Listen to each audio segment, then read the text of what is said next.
আসসালামু আলাইকুম, সকলকে আমন্ত্রণ আনন্দ টিভি সংবাদে। আপনাদের সঙ্গে আছি আমি সুমাইয়া আজাদ। সোমবার সন্ধ্যায় রংপুর মেট্রোপলিটনের হারাগাছ থানার পুলিশ নতুন বাজার বানিয়ার তেপতি নামক স্থানে অভিযান চালায়। এ সময় আটক করা হয় তাজুল ইসলাম নামের এক ব্যক্তিকে। এরপরই তাজুলের মৃত্যুর খবর ছড়িয়ে পড়লে এলাকাবাসী ক্ষিপ্ত হয়ে হারাগাছ থানা ঘেরাও করে বিক্ষোভ করে। এ সময় তাজুল হত্যার বিচার দাবি করে ইটপাটকেল নিক্ষেপ সহ থানা ভবনে ভাঙচুর চালানো হয়। পরিস্থিতি নিয়ন্ত্রণে পুলিশ টিয়ারশেল নিক্ষেপ করে। এই ঘটনার বিষয়ে তাৎক্ষণিক কিছু জানানো হয়নি পুলিশের পক্ষ থেকে, তবে পরিস্থিতি নিয়ন্ত্রণে আনতে কাজ করে পুলিশ। রাজীব নামে এক এসআই আছে, উনি বলছে আসামি লাগবে, আসামি না নিয়ে এনাকে নিয়ে যাবে ওখানে। এইভাবে একটা লোককে এইভাবে ডাঙে মারাটা উচিত না। ওর নামে ওয়ারেন্ট ছিল, এর আগে যা জামিন করে আসলাম। তাকে সবসময় খুব ভালো লোক ছিল। আমরা একটা জরুরি পরিস্থিতিতে এখানে আসছি, আমাকে আগে পরিস্থিতিটা নিয়ন্ত্রণ করতে দেন, এরপরে আমরা কথা বলবো আপনাদের সাথে। ধন্যবাদ। প্লিজ এখন সম্পূর্ণ হলো সিরাজগঞ্জ ৬ শাহজাদপুর আসনের উপনির্বাচনের প্রথমবারের মতো ইভিএমে ভোট গ্রহণ। উপজেলার ১৩টি ইউনিয়ন ও একটি পৌরসভার ৪,২০,৭৮০ জন ভোটার ১৬০টি ভোট কেন্দ্রে ইলেকট্রনিক ভোটিং মেশিনের মাধ্যমে তাদের ভোটাধিকার প্রয়োগ করেন। মঙ্গলবার সকাল ৮টা থেকে শুরু হয়ে ভোট গ্রহণ বিরতিহীনভাবে চলে বিকেল ৪টা পর্যন্ত। নির্বাচনে নৌকার প্রতীকে আওয়ামী লীগ মনোনীত প্রফেসর মেরিনা জাহান কবিতা, লাঙ্গল প্রতীকে জাতীয় পার্টি মনোনীত মোক্তার হোসেন এবং মোটরযান প্রতীকে স্বতন্ত্র প্রার্থী হিসেবে হুমায়ুন কবির প্রতিদ্বন্দ্বিতা করেন। আবারও দেশের খবর। করোনার বিস্তার ও সংক্রমণ কমে যাওয়ায় সরকারি নির্দেশনার আলোকে দীর্ঘ ১.৫ বছর পর খুলে দেওয়া হলো রংপুর বেগম রোকেয়া বিশ্ববিদ্যালয়ের আবাসিক হলগুলো। মঙ্গলবার সকালে প্রথম ডোজ টিকা গ্রহণকারী শিক্ষার্থীরা হলে ওঠেন। এসব শিক্ষার্থীদের স্বাস্থ্য সুরক্ষায় মাস্ক পরিধান, হ্যান্ড স্যানিটাইজার ব্যবহার সহ ৫টি নির্দেশনার প্রতিপালনের নির্দেশ দিয়েছে বিশ্ববিদ্যালয় কর্তৃপক্ষ। এদিকে আগামী ১১ নভেম্বর সশরীরে ক্লাস পরীক্ষা শুরু হবে বলে জানান বিশ্ববিদ্যালয়ের উপাচার্য অধ্যাপক ডক্টর হাসিবুর রশিদ। নোয়াখালীর বেগমগঞ্জে ছয়ানী ইউনিয়নের স্বতন্ত্র চেয়ারম্যান প্রার্থী ওয়াহিদুজ্জামান ওয়াহিদের আনারস মার্কা নির্বাচনে প্রধান সমন্বয়কের বাড়িতে হামলা ও ভাঙচুরের প্রতিবাদে সংবাদ সম্মেলন হয়েছে। মঙ্গলবার দুপুরে আনারস মার্কা নির্বাচন পরিচালনা কমিটির আয়োজনে খালিশপুর তুলা পুকুরপাড় নির্বাচনী অফিসে আয়োজিত সংবাদ সম্মেলনে লিখিত বক্তব্য পাঠ করেন ভুক্তভোগী মোতাহার হোসেন। এদিকে এই ঘটনায় থানায় মামলা প্রক্রিয়াধীন রয়েছে বলে জানিয়েছেন বেগমগঞ্জ মল্লিক থানার ভারপ্রাপ্ত কর্মকর্তা মীর জাহিদুল হক রনি। দেখছেন আনন্দ টিভি সংবাদ, সঙ্গে আছি সুমাইয়া আজাদ। শান্তিপূর্ণভাবে শেষ হল ব্রাহ্মণবাড়িয়ার কসবার পৌরসভা নির্বাচন। মঙ্গলবার সকাল ৯টায় কসবার ৯টি ওয়ার্ডের 10টি কেন্দ্রে ভোট গ্রহণ শুরু হয়, চলে বিকেল ৪টা পর্যন্ত। নির্বাচনে মেয়র পদে আওয়ামী লীগের মনোনীত প্রার্থী গোলাম হাক্কানি বিনা প্রতিদ্বন্দ্বিতায় মেয়র নির্বাচিত হওয়ায় ভোট হয়নি মেয়র পদে। এছাড়া নির্বাচনে ৯টি কাউন্সিলর ও 3টি নারী কাউন্সিলর পদের জন্য সর্বমোট প্রতিদ্বন্দ্বিতা করেন ৪৩ জন প্রার্থী। এ সময় নির্বাহী ম্যাজিস্ট্রেট সহ নিরাপত্তার দায়িত্বে নিয়োজিত ছিলেন পুলিশ, বিজিপি ও আনসার বাহিনীর সদস্যরা। নরসিংদীর পলাশ উপজেলার ঘোড়াশাল পৌরসভা নির্বাচনে মঙ্গলবার সকাল ৮টায় শুরু হয়ে ভোট গ্রহণ চলে বিকেল ৪টা পর্যন্ত। এবার নির্বাচনে মেয়র পদে ৩ জন, সাধারণ আসনের ৯টি ওয়ার্ডে ৫৩ জন কাউন্সিলর প্রার্থী এবং সংরক্ষিত মহিলা আসনে ১৬ জন প্রার্থী প্রতিদ্বন্দ্বিতা করেন। নির্বাচনের সার্বিক নিরাপত্তায় র্যাব, পুলিশ, ভ্রাম্যমাণ আদালত, আনসার সহ আইনশৃঙ্খলা বাহিনীর সদস্যরা মাঠে থাকেন। উৎসবমুখর পরিবেশে টাঙ্গাইল পৌরসভার ৪ নং ওয়ার্ডের কাউন্সিলর পদে উপনির্বাচনে সকাল ৮টায় শুরু হয়ে ভোট গ্রহণ চলে বিকেল ৪টা পর্যন্ত। এ সময় ভোটাররা স্বাস্থ্যবিধি মেনে দীর্ঘ লাইনে দাঁড়িয়ে ভোট প্রদান করেন। নির্বাচন সুষ্ঠু করতে 2টি কেন্দ্রে উপস্থিত ছিলেন ম্যাজিস্ট্রেট সহ আইনশৃঙ্খলা বাহিনীর সদস্যরা। এছাড়াও সাদা পোশাকে গোয়েন্দা নজরদারি জোরদার করা হয়। মঙ্গলবার সকালে গাজীপুরে কালিয়াকৈরের জোড়া ব্রিজ সংলগ্ন জালালউদ্দিনের পুকুর থেকে এক যুবকের লাশ উদ্ধার করেছে কালিয়াকৈর থানা পুলিশ।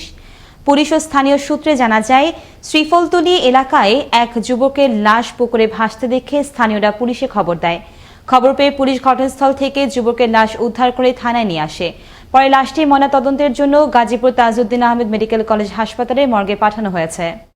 দ্বিতীয় ধাপের ঘোষিত তফসিল অনুযায়ী আসছে ১১ নভেম্বর অনুষ্ঠিত হবে ফরিদপুরে নগরকান্দা উপজেলার ৯টি ইউনিয়নের নির্বাচন।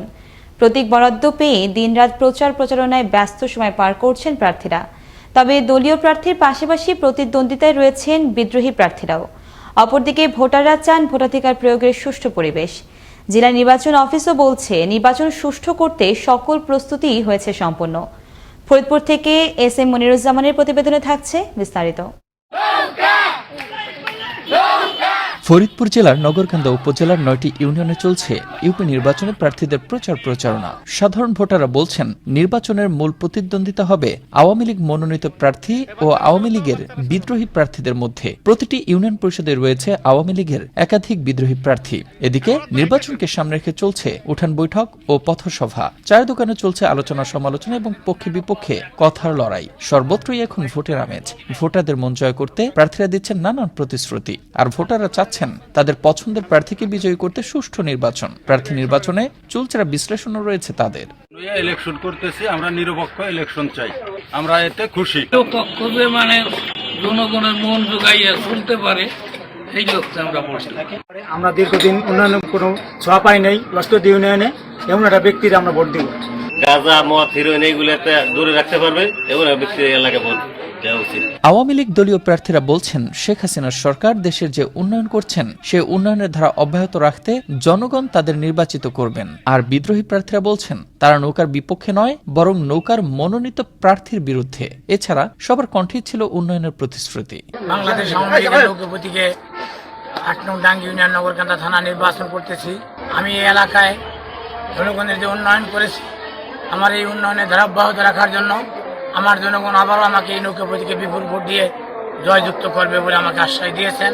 আমাকে বাধ্য হয়ে ডাঙ্গি ইউনিয়নের বিগত দিনের কাজ যেগুলো বন্ধ হয়ে গেছিল ওই কাজ সচল করার জন্য এবং প্রত্যেকের অসহায় মানুষ, গরিব মানুষ, বিধবা মানুষ তাদেরকে যাতে বিনামূল্যে সেবা দিতে পারি। এদিকে অবাধ ও সুষ্ঠু নির্বাচন অনুষ্ঠানের লক্ষ্যে সব ধরনের প্রস্তুতি নেওয়া হয়েছে। পাশাপাশি 11 নভেম্বর একটি সুষ্ঠু নির্বাচন উপহার দেওয়ার প্রত্যাশা এই নির্বাচন কর্মকর্তার।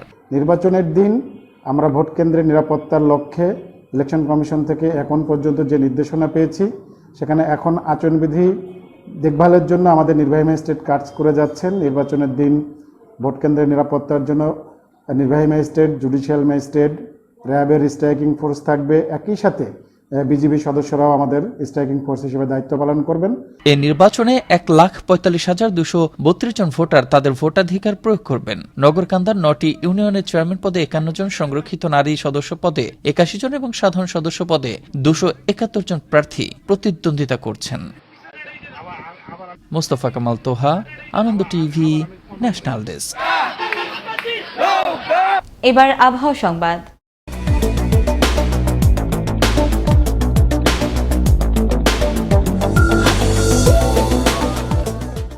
মঙ্গলবার সকাল 9টা থেকে পরবর্তী 24 ঘন্টার আবহাওয়ার পূর্বাভাসে বলা হয়েছে, তামিলনাড়ু উপকূলের অদূরে শ্রীলঙ্কায় অবস্থানরত লঘুচাপটির একটি বর্ধিত অংশ উত্তর পশ্চিম বঙ্গোপসাগর পর্যন্ত বিস্তৃত রয়েছে।